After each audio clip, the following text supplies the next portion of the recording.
There's a couple of hello. So glad that you joined us online. There's a couple of things that I didn't get to, and Oscar actually said, well, all I saw was a bunch of people on a cruise ship. You know, they had wheelchairs in their luggage, and then all of a sudden these guys are coming out of the sky. I mean, how did that happen? And I want to explain this, too. Here you have the 6 boats. You have the 3 cargo ships, and you have the 3 passenger ships. This is a terrorist organization, IHH. Several countries have deemed it that, including this country, said you cannot put the boats here. You cannot dock at Cyprus because this is a terrorist organization. This is Free Gaza. The American supporters include Code Pink. She was a fundraiser or a bundler for Barack Obama. William Ayers, a guy who on September 11th in the New York Times said, you know what, we didn't bomb enough. I don't regret anything we did. And the co-founder of the Weather Underground, also a unrepentant terrorist from the Unrepentant Terrorist Organization of the Weather Underground. These people are involved with Free Gaza. Okay? She has said she wants a revolution in America. That's fantastic. So, all of a sudden, forget about the terrorist past. Forget about Code Pink. Forget about the revolution thing. Forget about his bombings. Forget about it. Think of him with wheelchairs. Think of her with candy for children. And Code Pink, of course, with anything but a gun. Free Gaza. They provide half of the ships. IHH provides the other half of the ship. Okay? 3 ships from each organization. Now they get into the water. Well, now, if you have aid, why not just bring it through Israel or through Egypt? Why do you have to bring it on the water? And why are you docking at Gaza? Why is the Gaza Strip fenced in? Because there's so many rockets being launched over into Israel that it's a haven for Hamas and terrorist organizations. So much so that the violence is spilling out of the Gaza Strip and into Egypt. Egypt doesn't want anything coming out of that quarter either. It's not just Israel, it's Israel and Egypt. So, these great humanitarian organizations say, here's what we're going to do. We'll just load them on ships and we'll bring them right in directly to Gaza. Egypt says, no, you're not. No, you're not. You can dock it here. You come over here, right next to Gaza. We'll take the crates off and open up, and they're all wheelchairs. Great. You can bring them on into Gaza. But we need to look. Why? Because it's a Hamas nightmare. It's a hornet's nest. Imagine if we were, let's use New York.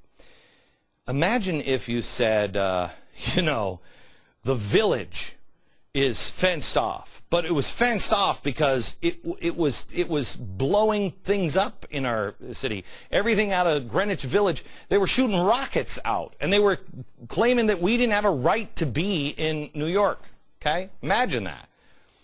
And 2 organizations that supported terrorists said, we're going to fill ships, and we're going to dock them. We're going to float them down the river and dock them right here, right at the village. So the village, they can just, the village people, this is why we plan these things out usually in advance, so we don't have the village people coming over and unloading terrorist ships. But would we do it? Or would the Coast Guard say, no, you're not docking there. You can dock a couple of blocks up. You can dock a couple of blocks down. Especially if the Red Cross had access. You can just feed it through the Red Cross. You'd be suspicious. We would never let it happen. Now, when Egypt said, you dock here, they said, no, we're not going to. Israel offered a dock over here, said, you dock here. We'll do the same thing. No, we're coming in. Why? I contend because the peace activists, no propaganda. This is from Germany. The Jew, the inciter of war. What is the media saying? What is the media saying? They're inciting war. You know and I know, if it was the United States, we would also board these ships You'd have a right to board the ship, especially if you were surrounded by people who wanted to destroy you. That's why they boarded the ship. But they knew what these people do. They're peace activists. That's all they are. Code Pink, they just love the troops. That's all they do. They just love the troops. They're just for peace. Sure. And he's just for social justice. And if I have to bomb to do it, I will. Is she just for revolution in America? And, whatever it takes, we'll do. But they're all peace lovers. How do they always do it? What is SEIU doing?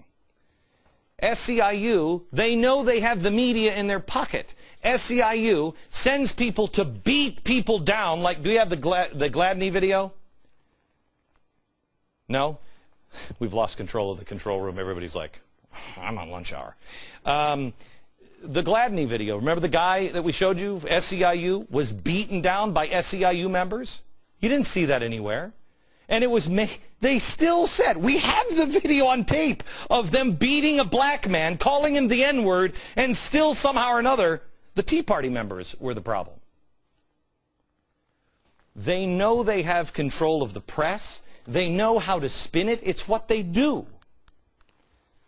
So they were waiting for the IDF to come. And quite frankly, I think they were disappointed that the IDF didn't come in with guns a-blazing. They came with paint guns. They were disappointed. But they don't care. The facts don't matter in America anymore. The facts don't matter to the rest of the world. There's a reason this is going on, and I don't know exactly what it is, but I have a feeling it's something to do with the new world order, the new global governance, not to be confused with government, the new global governance, and settling some old scores, because we are on the eve of profound global change. You just have to ask, whose story do you believe? What feels like the truth? When I was a kid, Israel was like us. I don't agree with everything that Israel does. I'm not saying that we should go over there with guns a-blazing and support Israel and everything. I'm not saying that. I'm just saying let's stand up for the truth. Let's stand up for the truth. And how did we go from Israel being one of our staunchest allies and one of the only allies in the Middle East, how did we go from that in 18 months to they're an enemy of ours? Did you have a discussion on that? Because I didn't have a discussion on that. I haven't heard that. I haven't seen that slow transition. All of a sudden, they're an enemy. And there is no jihadists. There are no Muslim extremists. There is no such thing as terror. This is from the DOJ. And the usual suspects are involved again. I mean, you're going to have to decide, America. You're going to have to decide. Because the story of America is being written today. We are living history. You can't be an armchair guy. You gotta decide. Because it's the future, not only of the country, it's the future of the world being decided right now. Thanks, and we'll see you tomorrow.